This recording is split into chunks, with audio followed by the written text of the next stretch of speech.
Michael Finley coming at you again with another video. This is the final video of the series, Did You Get the Mark of God Yet? There's so much to cover. I hope you have put a nice bow on it for you. What I'd like to do first let's review the calendar surrounding these days' events as it applies to this year.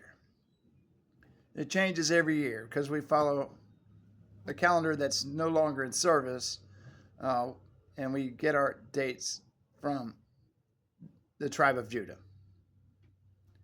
So we have April 1st is Passover, which we celebrate at sundown the previous night. The next day is the days of unleavened bread. Between those 2 days, we have our night to be much observed meal. The days of unleavened bread, the first day of unleavened bread is considered a high holy day. And then I believe it's on the 4th, there's a regular Sabbath day, which is significant because it sets the benchmark for the way Pentecost is determined. It's 7 Sabbaths from that day plus 1. It's always observed on a Sunday, which would be Pentecost. I believe that's May 24th. And then we have the last day of unleavened bread, which is also a high holy day, and that's on April 8th. And for those days, we've got to eat some of this unleavened bread that you prepared. And at that time, you can walk with a big smile on your face, knowing that you did as God ordered through his word, which is a really good feeling. And what I'm doing this year, which is a little personal, but I'm making a full-hearted effort to unleaven myself, which has been elusive for me.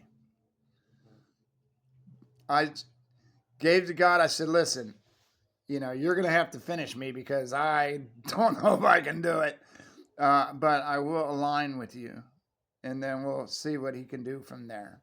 It does say that he's faithful. I'm persuaded that he's faithful to complete the work that he began in me. So that's where we're at. So anyway, this days we got, I did the calendar there, and these days are significant. The high holy days, actually, when you get to study it, what will happen is you'll get the plan of God basically shelled out through time. And the spring high holy days have been fulfilled. We have Passover. First was given freedom from Egypt, and secondly, Christ was given. And he was unleavened for us. And the journey through the desert was their unleavening process. And then we have Pentecost. We have the law given by Moses. And then further from there, we were given the Holy Spirit, which was released on Pentecost after Christ departed. So that's the fulfillment of the spring high holy days. And as we come into the fall high holy days, there are more things revealed, including the resurrections. There's going to be people that survived this crazy time that we're going through now. And when Christ returns, it's our hope that we'll be selected to be his kings and priests to rule and reign for 1,000 years. That's every Christian's hope, I do believe. So we're going to work toward that together. We're going to include some links to follow where you can actually follow a Passover service of our type on video. And I don't believe you're going to find a night to be much observed observation, but you will find also the first and last day of unleavened bread in addition to the Sabbath in between. So if you choose to follow these days, hey, you can continue to keep whatever traditions you're accustomed to, but nothing's preventing you from doing a little extra work. And you can do this at the, convenience of your own home. God absolutely appreciates your effort because it's significant as to where your heart is. So we're going to have these available to you. We're going to put all the helpful documents that we can put together in a file. And if you follow the links below, drop in your email, we'll get them to you, and it'll be basically one PDF covering everything. We're going to have the unleavening agents. We're going to have the recipes for unleavened bread. We'll have, there's a few other things we'll put in there. And also we'll put in their schedule in the links so that you can follow. We'll put the links to these videos in too so you can see them again if you choose to. I got to free up some space on my Google account to make that happen, but we'll do it. Anyway, thank you all very much, and I hope you look forward to our next series.